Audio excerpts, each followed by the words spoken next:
बाज खुदा बुजुर्ग हुई किस्सा मुख्तसर खुदाया बिलके बनी फातिमा कि बल कौली माँ बुरी फातिमा अगर दावतम रसपुरी बकबूल मनो दस्तुदामान आले रसूल ली खमसतुन नुफ़ी बिहा हदल लगाई फातिमा अल मुस्तफा बल मुर्तबा वबनाहुमा बल फातिमा।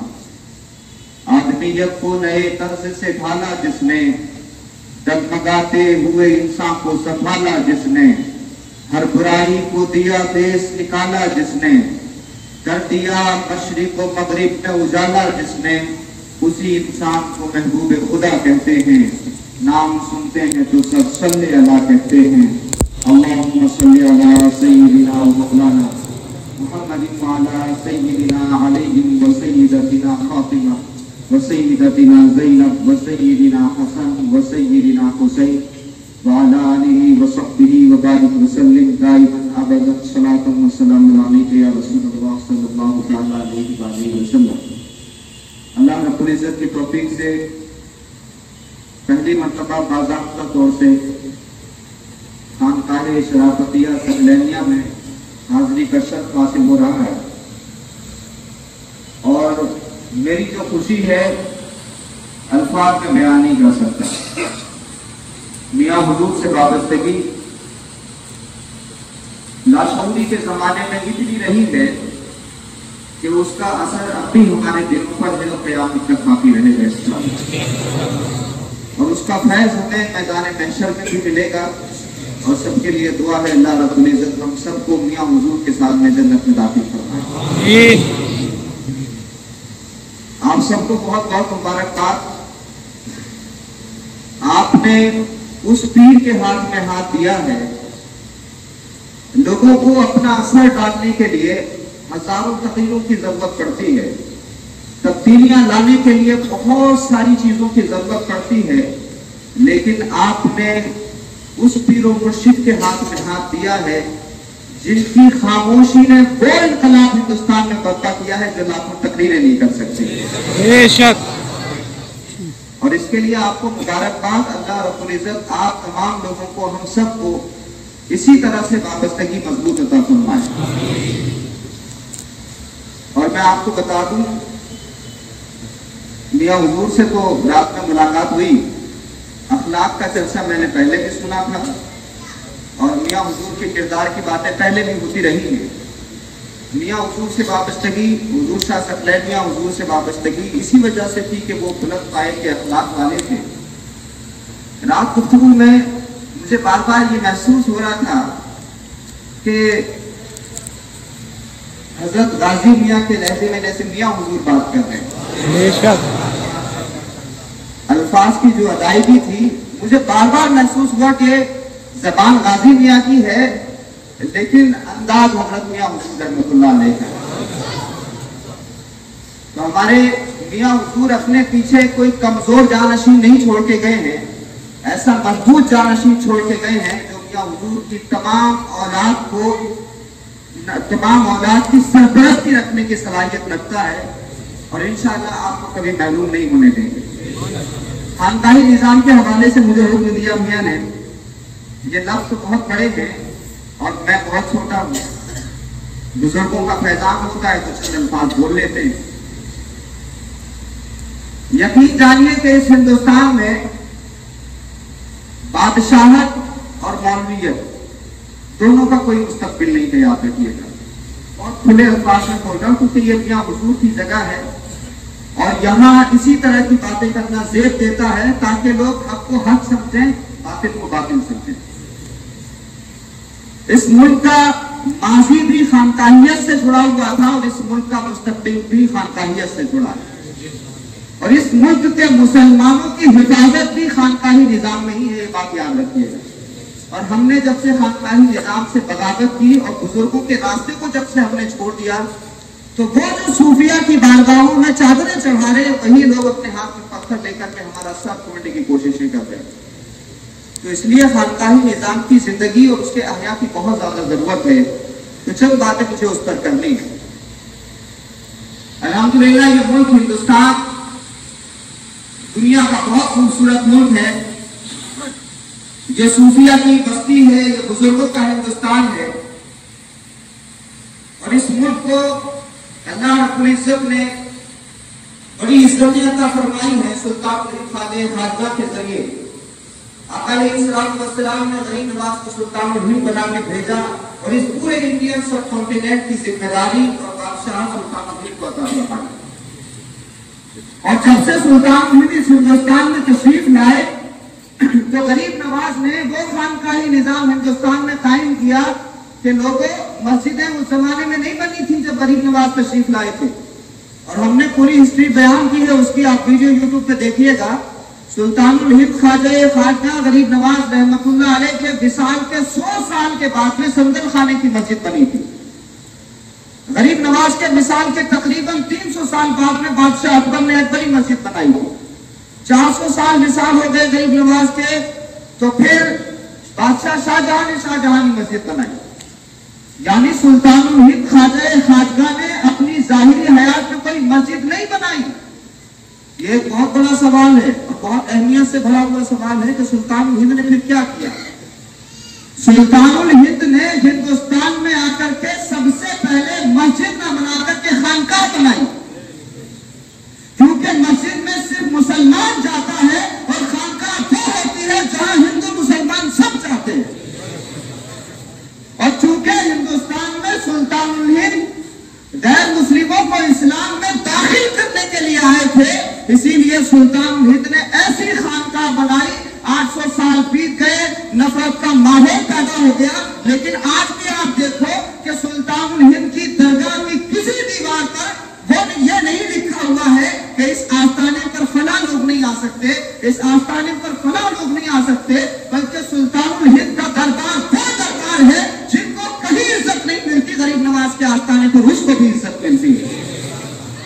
اور پتہ ہے کیوں ایسا ہوتا ہے؟ قرآن مجید میں کہا اللہ رب العزت نے صبغۃ اللہ، اللہ کا رنگ، ومن احسن من اللہ صبغہ، اللہ کے رنگ سے بہتر کس کا رنگ ہے؟ جی اللہ کے رنگ سے بہتر تو کسی کا رنگ نہیں ہے نا۔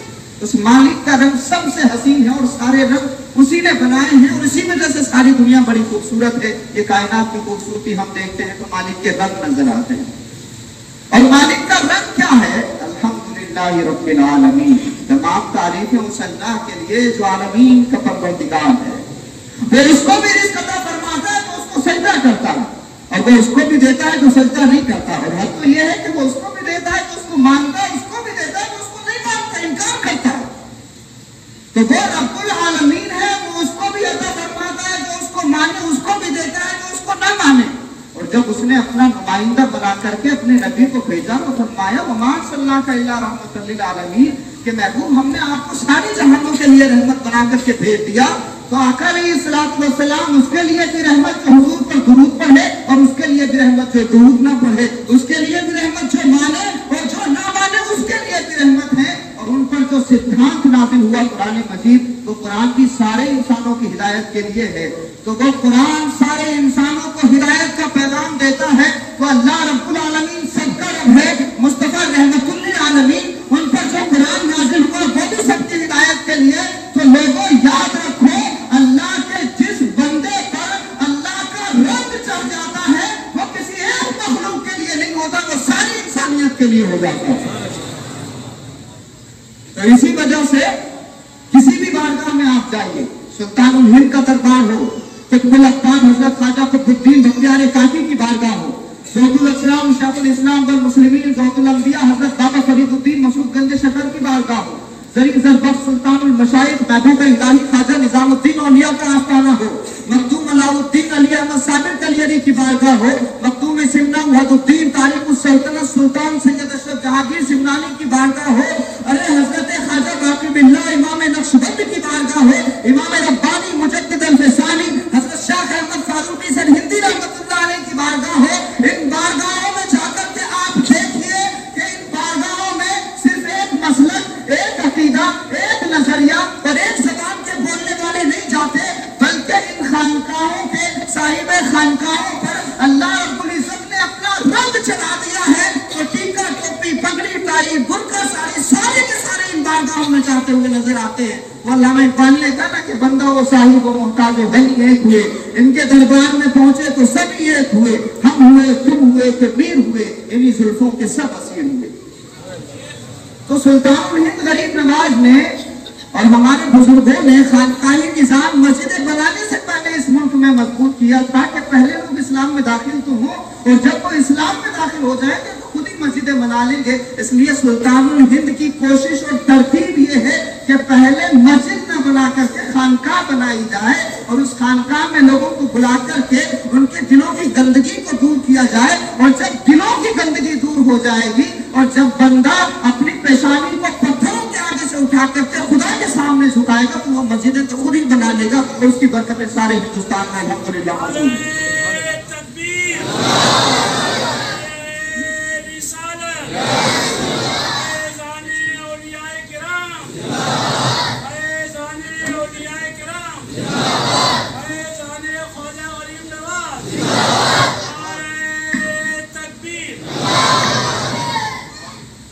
اس پوری گفتگو میں میاں حضور میرے ذہن میں ہے اور آپ بھی اپنے دل میں رکھیے، اور ہماری منزل وہی ہے، وہی پہنچنا ہے۔ خواجہ خواجہ غریب نواز رحمۃ اللہ علیہ تشریف فرما کے ایک ہندو کسان آ گیا، میں بتا رہا ہوں خانقاہی نظام، اور اس وقت بہت زیادہ ضرورت ہے، یاد رکھیے گا، ثقلینی سوچ کی اور ثقلینی مزاج کی بہت زیادہ ضرورت ہے ہندوستانی مسلمانوں کو۔ یہ پوری گفتگو 360 سال پہلے والی سوسائٹی پہ نہیں کر رہا ہوں، آج کے ہندوستان کے حالات پہ کر رہا ہوں۔ غریب نواز رحمۃ اللہ علیہ کی بارگاہ میں ایک ہندو کسان آ گیا، اس نے کہا کہ بابا میری زمین پہ فلاں گورنر نے قبضہ کر لیا، وہ مسلم حکمراں تھا، میں چاہتا ہوں کہ آپ میری زمین آزاد کرا دیں۔ دیکھیے مسئلہ کیسا لے کر کے آیا ہے، کون لے کر کے آیا ہے؟ غیر مسلم۔ اور سلطان الہند غریب نواز کے اخلاق سے اس غیر مسلم کو یہ امید ہے کہ مجھے مایوس واپس نہیں لوٹائیں گے۔ میاں حضور کے اخلاق سے بھی آپ کو یہی امیدیں تھی نا، ربی قاسم میاں سرکار سے یہی توقع ہے آپ کو۔ اللہ کا نیک بندہ وہی ہوتا ہے جس کے ماننے والوں کو اس کے اخلاق کے بارے میں یہ توقع ہو کہ ساری دنیا سے مجھے دھتکارا جا سکتا ہے مگر یہ بندہ مجھے محروم نہیں لوٹائے گا۔ یہی تو اللہ کے نیک بندوں کی پہچان ہوتی ہے۔ تو حضرت غریب نواز رحمۃ اللہ علیہ کے یہاں وہ آگے رکھا، حضور زمین کو قبضہ کر لیا اور میری زمین آپ آزاد کرا دیں۔ غریب نواز نے فرمایا کہ ٹھیک ہے وہی خط لکھ دیتے کہ بادشاہ سلطان شمس الدین التمش رحمۃ اللہ علیہ زمانے کے بادشاہ تھے، سلطان شمس الدین التمش رحمۃ اللہ علیہ خواجہ قطب الدین بختیار کاکی کے مرید تھے، تو کہا لکھ دیتے کہ خط۔ اس کسان نے ہاتھ چھوڑ کے کہا کہ بابا خط نہ لکھیے، آپ میرے ساتھ اجمیر شریف سے لیں۔ تاریخ میں بتایا گیا تقریباً 80 سے 90 سال کے بیچ کی عمر تھی سلطان الہند غریب نواز کی۔ غریب نواز نے لوگوں کے دلوں میں کیسے اپنی محبت بیٹھائی ہے، ذرا اس پروسیس کو بھی سمجھنے کی کوشش کریے۔ معین الدین سے غریب نواز بننے تک کا جو سفر ہے، اس سفر کو اسٹڈی کرنے کی کوشش کریے۔ وہ کہتا ہے حضور آپ میرے ساتھ چلیں، اور اجمیر شریف سے دلی کا سفر کرنے کی بات کر رہا، عمر اتنی ہے۔ سلطان الہند غریب نواز نے فرمایا کہ چلو ٹھیک ہے۔ اب یہ سفر شروع ہوتا ہے ہندو کسان کے لیے، کس کے لیے؟ ہم تو بڑی دور آ گئے بھائی روایتوں سے، ہم تو دیکھنے لگے ٹیکا ٹوپی۔ ہمارے بزرگوں نے کبھی یہ بات نہیں سکھائی تھی، کیونکہ اللہ رب العالمین اور یہ سب اللہ کے بندے ہیں، وہ نفرت کرے جو ان کی تربیت ہے، لیکن ہمیں تو نفرتوں کا جواب محبت سے دینا ہے، کیونکہ سلطان المشائخ محبوب الہی نے فرمایا کہ لوگوں اگر تم کانٹے بچھانے والوں کے راستوں میں کانٹے بچھا دو گے تو ساری دنیا کانٹوں سے بھر جائے گی، اس لیے تم محبتوں کے پھول بچھاؤ تاکہ وہ کانٹوں کے راستوں کو چھوڑ کر کے محبت کے راستے پر اپنا سفر طے کر سکے۔ تو ہمارا رشتہ تو ان بزرگوں سے۔ تو حضرت غریب نواز نے سفر شروع کیا اس کے ساتھ، کسان ہندو کسان کے ساتھ سفر کرتے کرتے اجمیر شریف سے آج بھی جب ہم کسی اچھی گاڑی سے چلتے ہیں تو تقریباً 8 گھنٹے میں پہنچتے ہیں۔ پیدل سفر رہا ہوگا اس زمانے کا، ذرا سوچیے کتنے دن لگے گا۔ تو سلطان الہند تشریف لائے، بادشاہ کو پتا چلا سلطان شمس الدین التمش کو کہ غریب نواز تشریف لائے ہیں، دادا پیر تشریف لائے والے ہیں، تو نکلے باہر، دلی سے باہر نکل کر کے استقبال کرنے کے لیے۔ حضرت کو دیکھا دست بوسی کی، قدم بوسی کی، عرض کیا حضور کیسے تشریف لانا ہوا؟ غریب نواز نے فرمایا کہ بابو یہ کسان ہے ہمارا بھائی، اس کی زمین پہ کسی مسلم گورنر نے قبضہ کر لیا ہے اور اس مسلم کو اس زمین کو اس کے قبضے سے چھٹانا ہے۔ بادشاہ نے عرض کیا حضور اس عمر میں اتنا لمبا سفر کرنے کی ضرورت نہیں تھی، آپ کہیں سے حکم فرما دیتے، غلام اس پر عمل کرتا۔ سلطان الہند نے جو جواب ارشاد فرمایا اگر ہندوستان کے مسلمان موجودہ نفرت کو ہرانا چاہتے ہیں تو اس منینی مزاج پہ آ جائیں اور اس سوچ پہ آ جائیں کہ ہر نفرت ہارے گی. غریب نواز نے فرمایا کہ میں خط لکھ دیتا تم زمین بھی آزاد کر دیتے، لیکن اس غیر مسلم کسان کے دل کو سکون اور راحت کیسے مل پاؤ؟ سمجھ رہے ہیں آپ؟ یہ ہے اسلام، یہ ہے دین ہمارا، اور یہ فیض ملا رسول اللہ کی بارگاہ سے. اور کیسے فیض ملا کہ رسول اللہ صلی اللہ علیہ وآلہ وسلم مسجد نبوی میں تشریف فرمائے. مدینہ کی ایک پاگل خاتون جس سے کوئی بات نہیں کرتا تھا وہ آ گئی مسجد نبوی کے دروازے پہ، اور اس نے حضور کو اشارہ کیا اور اشارہ کرنے کے بعد بتایا. آقا علیہ الصلوۃ والسلام کی خصوصیت یہ ہے کہ رسول اللہ سے ملنا بڑا آسان تھا. رات بھی ہماری شاہد کا اس بات ہو رہی تھی تو میں نے تذکرہ بھی کیا اس بات کا کہ میاں حضور کے لیے بھی یہ خصوصیت تھی اور غازی میاں سرکار کے لیے بھی یہ بات اب بہت خاص ہو گئی ہے کہ میاں حضور سے بھی ملنا بہت آسان تھا، پروٹوکول نہیں تھا کہ ان کے بہت سارے گاس لگے ہوئے ہیں اور بہت ساری بندشیں ہیں کہ جلدی کوئی مل نہیں سکتا ہے، بہت زیادہ غصہ کر جائیں گے، ڈانٹ دیں گے، شور مچائیں گے. ایسا میاں حضور کے اندر کچھ بھی نہیں تھا. ہر انسان ان کے لباس کو دیکھ کر کے یہ اندازہ لگا لیتا تھا کہ جیسے میں ہوں مجھ سے بھی میاں حضور بڑی آسانی سے بات کر سکتے ہیں. اور رسول اللہ کی مجلس میں جب آقا علیہ الصلوۃ والسلام تشریف فرما ہوتے تھے تو حضور کا لباس اور حضور کی گفتگو اتنی خوبصورت ہوتی تھی اور اتنی سادہ ہوتی تھی کہ مجلس میں بیٹھے ہوئے ہر صحابی کو یہ لگتا تھا کہ رسول اللہ مجھ سے زیادہ محبت فرماتے ہیں. بتاؤ میاں حضور ایسے ہی تھے نا؟ اللہ رب العزت ان کی موقف پر انوار و تجلیات کی بارشیں نازل فرمائے. جو رسول اللہ کے حقیقی جانشین ہوتے ہیں ان کے رنگ و روپ کے اندر رسول اللہ کے جلوے نظر آتے ہیں.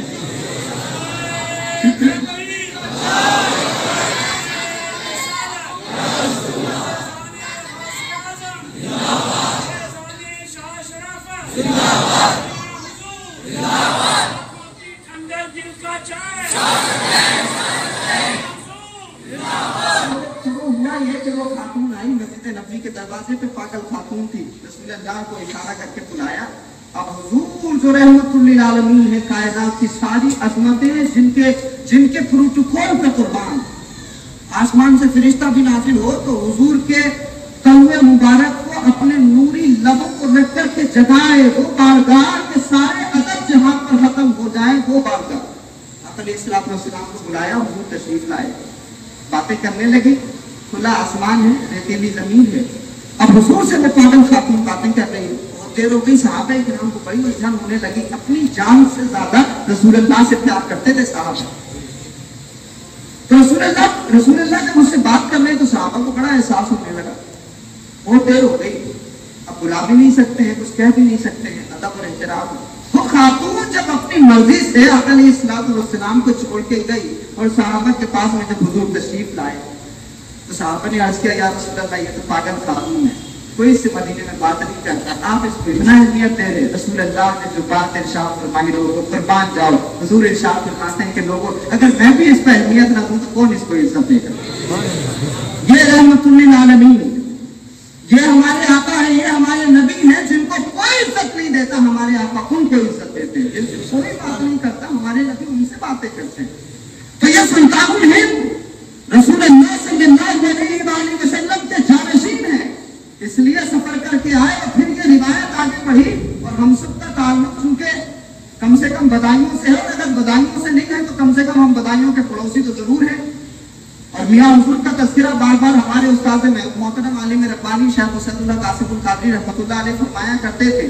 اور حضرت کی سادگی اور سالم میاں صاحب کی سادگی کا تو بڑا چرچا ہوتا تھا. کبھی کبھی ہم درسگاہ میں بیٹھے ہوتے تھے، بڑی گفتگو ہوتی تھی. تو بات بدائیوں کی ہو اور بدائیوں کے شہزادے سید محمد بدایونی، جانتے ہو کون ہے؟ کون ہے سید محمد بدایونی؟ جانتے ہیں آپ؟ سلطان المشائر محبوب الہی خواجہ نظام الدین اولیاء. کہاں پیدا ہوئے تھے جانتے ہو؟ بدایوں شریف میں.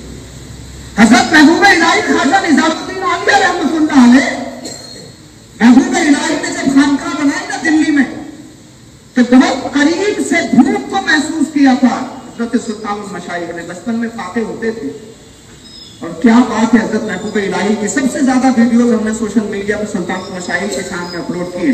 محبوب الہی کی کیا شان ہے, سبحان اللہ. زری زربخش خواجہ نظام الدین اولیاء رحمۃ اللہ علیہ بچپن میں فاقے کرتے تھے, کھانا نہیں ہوتا تھا, ماں سے کہتے تھے تو ماں فرمایا کرتی تھی کہ بیٹا ہم آج اللہ کے مہمان ہیں.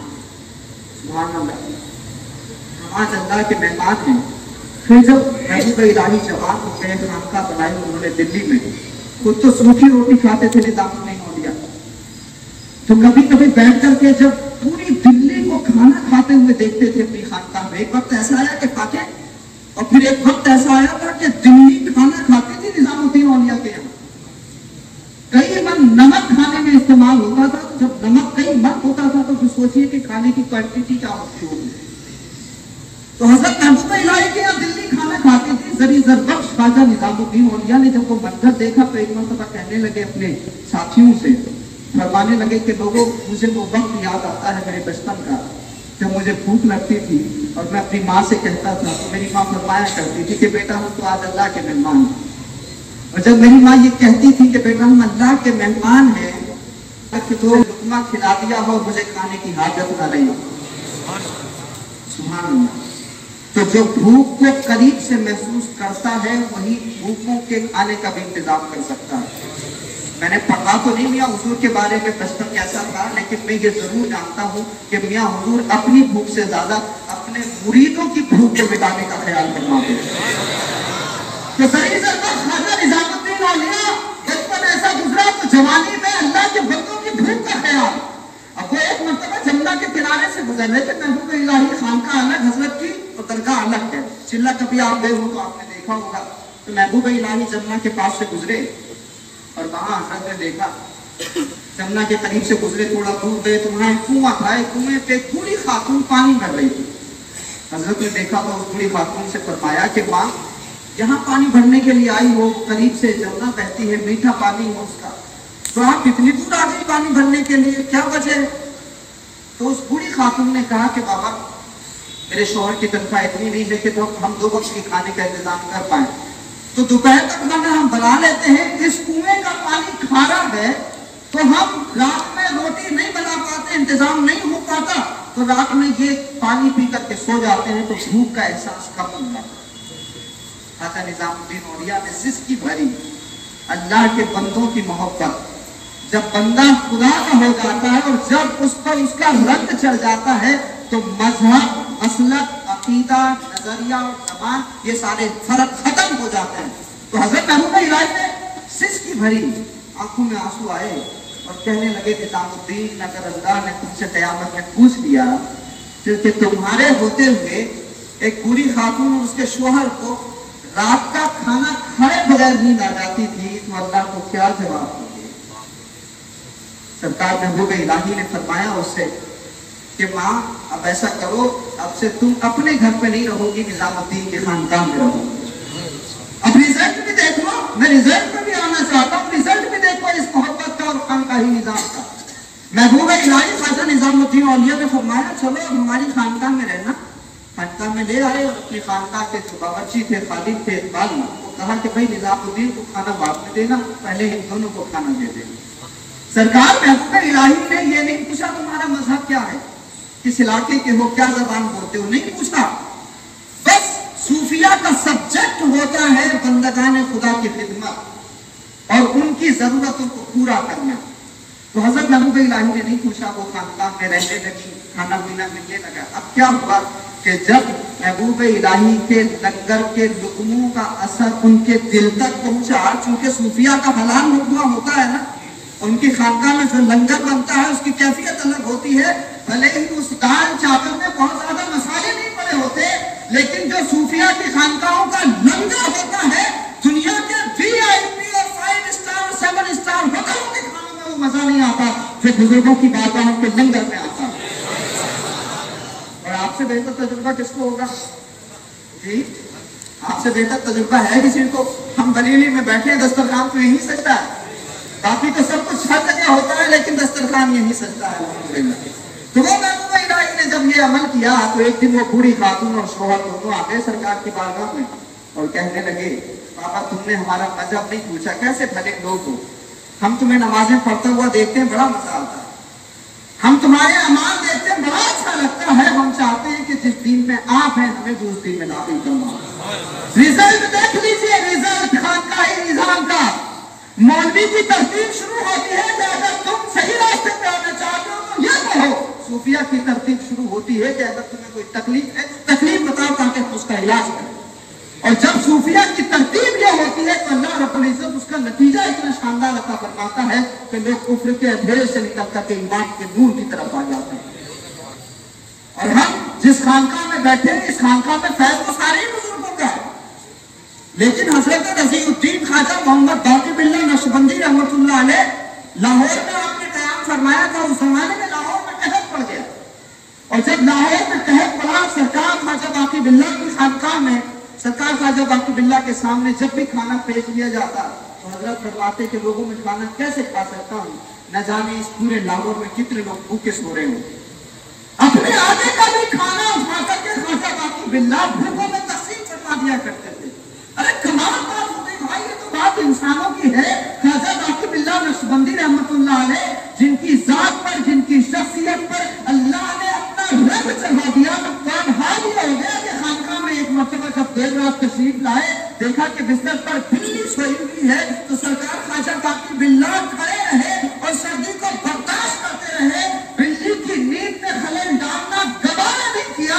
इस अमल ने सरकार ख्वाजा बाकी बिल्ला के ये बताया कि लोगों, जिन बंदों पर अल्लाह का रंग चढ़ जाता है वो सिर्फ इंसानों पर नहीं बल्कि जानवरों पर भी रहम करने वाले बन जाते हैं। आज हमने ख्वाजा बाकी बिल्ला के नक्शे कदम को छोड़ा तो दुनिया हमें दहशतगर्द कह रही है, इंतहा पसंद कह रही है, रेडिकल कह रही है, एक्सट्रीमिस्ट कह रही है। मुख्तलिफ नामों से हमें पहचाना जा रहा है, मुख्तलिफ नामों से हमें पुकारा जा रहा है। लेकिन जरा बताओ दुनिया को कि लोगों, हमारा ताल्लुक इस मुल्क में जमीनें जीतने वाले बादशाहों से नहीं है, दिलों को फतह करने वाले ख्वाजा बाकी बिल्ला से हमारा रिश्ता है। दिलों को फतह करने वाले इमाम रब्बानी, कय्यूम ज़मानी, गौसे समदानी, मुजद्दिद अल-फ़सानी, शेख अहमद फारूकी सरहिंदी से हमारा रिश्ता है। और ये तो कादरी सिलसिला भी यहाँ पहुंचा ना कैथल से। मैं 2-3 साल पहले वहाँ गया, बड़ा मजा आया। कहीं कहीं तो हम जाते हैं तो मुसलमानों की यहाँ निजाम खानकाहों का, दरगाहों का कोई लुत्फ नहीं मिलता। बारगाहों की हाजिरी का अलग लुत्फ है, लेकिन जब लोगों से मिलते हैं तो बड़ी मायूसी होती है।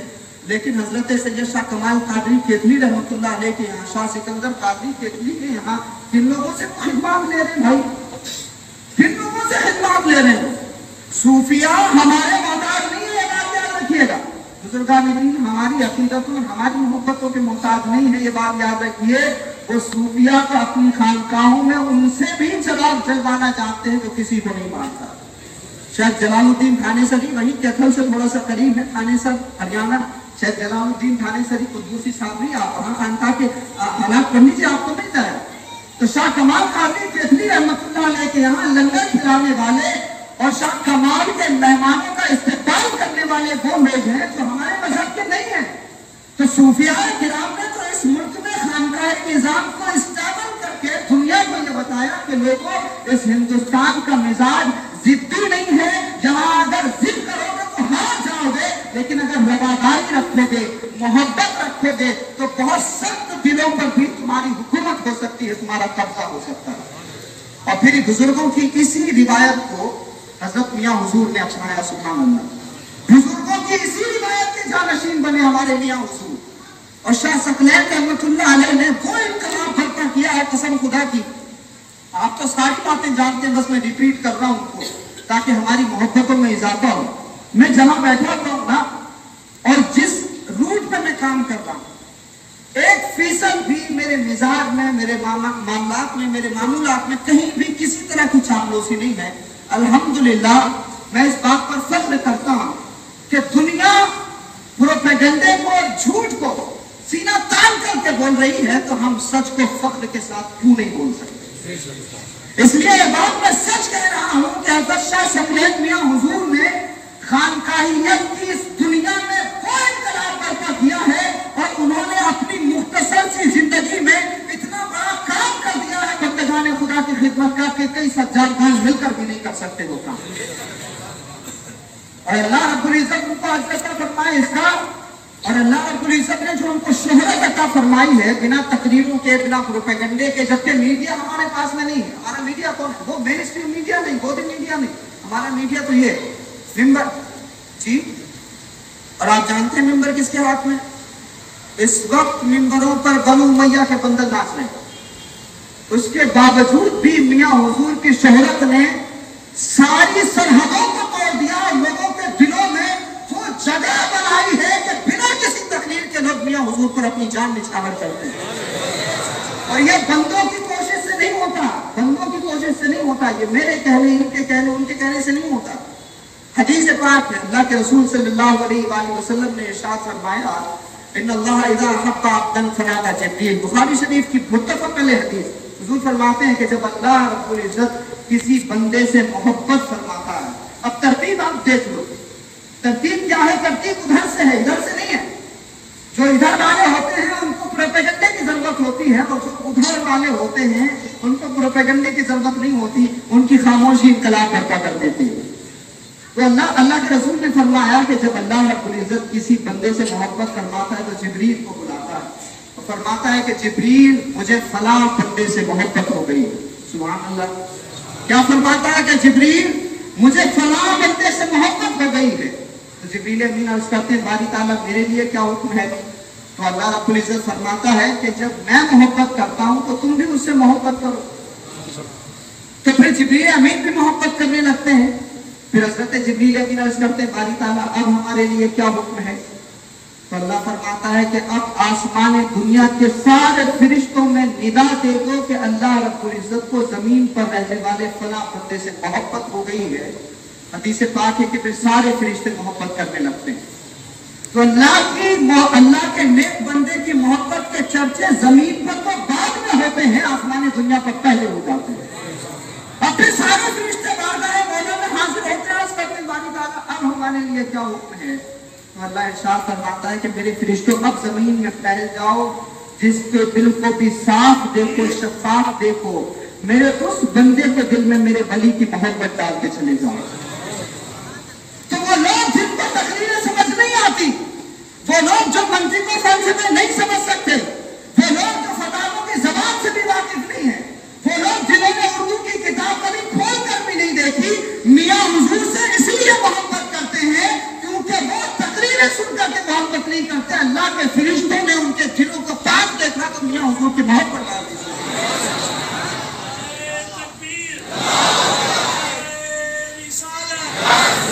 लोगों में सबसे बेहतरीन वो है जो लोगों को फायदा पहुंचाता है, लोगों को नफा पहुंचाता है।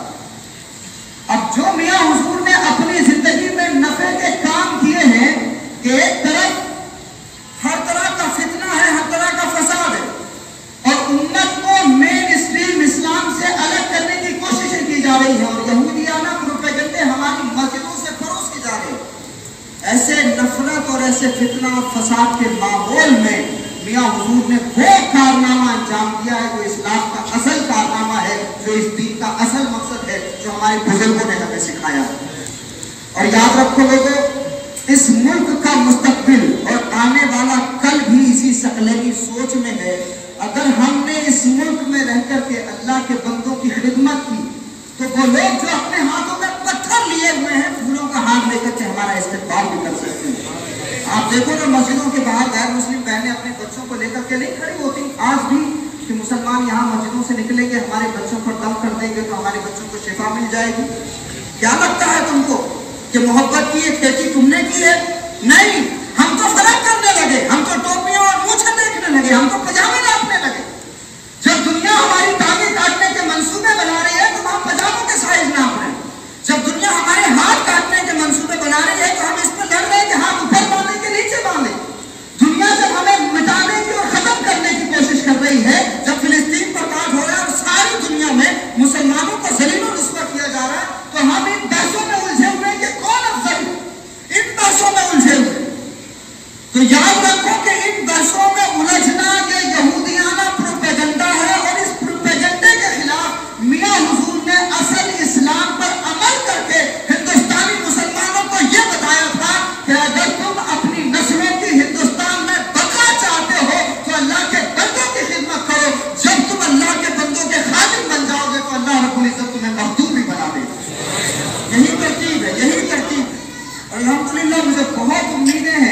खानकाह शराफतिया सकलैनिया से ये काम जितना मियाँ हुजूर के ज़माने में हुआ है, वो किसी बुजुर्ग ने इरशाद फरमाया था कि जब कोई सूफी इंतकाल कर जाता है तो विसाल के बाद में उसकी रूहानियत का असर 70% बढ़ जाता है। तो मियाँ हुजूर ने अपनी ज़ाहिरी जिंदगी में जो किया वो बहुत कमाल है, लेकिन अब चूंकि उनके फैज़ की रफ्तार और उनके फैज़ की क्वांटिटी बढ़ गई है, अब गाजी मियाँ सकलैनी मियाँ हुजूर की सरपरस्ती में ये जो सिलसिला है इंशाअल्लाह मजीद आगे बढ़ेगा और पूरे हिंदुस्तान भर में जहाँ जहाँ भी सकलैनी रहते हैं ये सकलैनी फैज़ और भी ज्यादा आम होगा। हम सब मिलकर के बंदगाने खुदा की खिदमत करेंगे। इसलिए मेरी आपसे अपील है, दुनिया आपको भटकाने की कोशिश करे, गुमराह करने की कोशिश करे। मियाँ हुजूर के बारे में भी बड़ी गलत फहमियाँ फैलाई गई कि माज़अल्लाह वो जो है आलिम नहीं थे, वो पढ़े लिखे नहीं थे, वो फारिग नहीं थे, और अब गाजी मियाँ सरकार के ताल्लुक से भी यही सब तमाशे हो रहे हैं। इसलिए मैं आपका कॉन्सेप्ट क्लियर कर दूं, और आज की सारी बात वैसे तो मियाँ ने मुझे 15-20 मिनट का टाइम दिया था, मैं ज़्यादा वक्त आपका ले रहा हूँ, आप परेशान तो नहीं हो रहे जी? आखिरी बात मैं आज की बता दूं आपको, और ये इंशाअल्लाह आपके इत्मीनान के लिए भी और जवाब के लिए भी काफी होगी। कुरान क्या कहता है? ये तो हमने सिलेबस बनाए हैं ना मदरसों के, ये मदरसे तो हमने तामीर किए हैं। कुरान से भी तो पूछो आलिम कौन है और इल्म किसको कहते हैं। अगर कोई इल्म है किसी के पास में तो आलिम है, ये पैमाना आप तय कर लीजिएगा। और पैमाना भी मैं अपनी या किसी मौलाना की किताब से नहीं बता रहा हूँ, उस मौला की किताब से बता रहा हूँ जिसके कुरान को पढ़ करके लोग कारी होते हैं, हाफिज होते हैं, आलिम होते हैं। कुरान मजीद में अल्लाह रब्बुल इज्जत ने 3 कीड़ों का जिक्र किया, अनकबूत मकड़ी का, नमल चींटी का, और नहल शहद की मक्खी का। अब इन तीनों में आप देख लीजिएगा कि मियाँ हुजूर आपको कहाँ नजर आएंगे, ठीक है? और जो फितना फसाद और खुद को छोटा बड़ा मौलवी कर रहे हैं उनको भी देख लीजिएगा आपके वो कहाँ नजर आ रहे हैं। ये तस्वीर मैं आपको दिखा रहा हूँ। कुरान मजीद में सूरह अनकबूत है, पूरी सूरत है मकड़ी के नाम से। मकड़ी को जो इल्म दिया गया है वो ये है कि वो जाला बनाती है, और जाला बनाने के बाद में इंतजार करती है कि कोई परवाना आए फंसे ताकि वो उसका शिकार कर दे। तो मकड़ी का इल्म क्या है कि वो शिकार वाला इल्म है।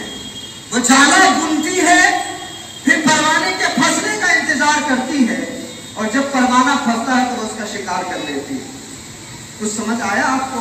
कुछ तस्वीर वाज़ेह हुई आपको जी? कुछ लोग दिखाई दे रहे हैं कि नहीं इसमें, इस जाले में और मकड़ी में कुछ लोग दिखाई दिए आपको? तो ये है इल्म अनकबूती, मकड़ी वाला इल्म। कि इल्म तो है मगर नफा पहुंचाने के लिए नहीं है, फसाद बर्पा करने के लिए, फंसाने के लिए है, अगर मगर इफ एंड बट, यही सब करने के लिए तमाशा हो रहा है। इल्म अनकबूती समझदार लोग हैं, मुझे बाकी तफसील में जाने की जरूरत नहीं है। नमल यानी चींटी को अल्लाह रब्बुल इज्जत ने जो इल्म दिया है वो ये है कि वो बरसात आने से पहले पहले अपना घरौंदा बना लेती है। जब पानी बहता है तो वो खुद को महफूज कर लेती है, खुद की हिफाजत हो जाती है उसकी। तो कम से कम ये मकड़ी से बेहतर है कि वो अपने आप को सेव कर लेती है मगर किसी को नुकसान नहीं पहुंचाती। तो ऐसे भी बहुत सारे लोग हैं जो दिल से ये जानते हैं कि सही यही है, उसके बावजूद भी उनको लगता है कि मार्केटिंग खराब होगी तो बोलना सही नहीं, इसलिए वो खामोश रहते हैं। उन्होंने अपनी सेफ्टी का प्रॉपर इंतजाम किया हुआ है कि भाई हम महफूज रहें, जैसा भी हो चलो देख लेंगे जैसा भी होगा, लेकिन सही यही है। अब उस झूठ के साथ में भी हमें उसके खिलाफ भी नहीं बोलना। तो वो चूंटी की तरह उनको इल्म नमली दिया गया है। कौन सा इल्म? चूंटी वाला, खुद को महफूज रखने वाला। तो आग भी लगती है ना कहीं तो अल्लाह अकबर की तस्बीह पढ़ते हुए आगे बढ़ते हैं, पानी डालने की कोशिश नहीं करते, आप समझ गए। अब सुभान अल्लाह, शहद की मक्खी को अल्लाह रब्बुल इज्जत ने जो इल्म दिया है वो ये है कि वो फूलों से रस चूसती है, शहद बनाती है, और उस शहद से खुद भी फायदा उठाती है और अल्लाह के बंदे भी फायदा उठाते हैं। और अल्लाह ने फरमाया कि उस शहद में लोगों के लिए शिफा है। अब अगर मैं नाम लूँ तो शायद बात का मजा हल्का पड़ जाए। अब आप खुद अपने जहनों में मियां हुजूर की तस्वीर रखें और इस इल्म को देख लें कि इस इल्म में कौन आपको नजर आ रहा है जिसकी जात में शिफा है, जिसकी बातों में शिफा है, जिसके किरदार में शिफा है, जिसके कामों में शिफा है। तो अब अगर आपसे कोई कहे कि जी वो आलिम नहीं थे, फारिग नहीं थे, गाजी मियाँ सरकार भी फारिग नहीं है, तो कुरान की इन 3 चीजों को जरूर देख लीजिएगा कि जी फारिग है वो कौन है, और जो फारिग हो चुके खामोश है वो कौन है, और जो फारिग नहीं हुए हैं उनकी जात में जो किरदार नजर نظر آ رہا ہے ان کو کون سا علم دیا گیا ہے، کانسیپٹ کلیئر ہو جائے گا. آپ کی عقیدت کو، آپ کی محبت کو اللہ رب العزت سلامت رکھے. حضرت میاں حضور کا فیضان قیامت تک باقی رہے. اللہ رب العزت اس محفل کو قبول فرمائے.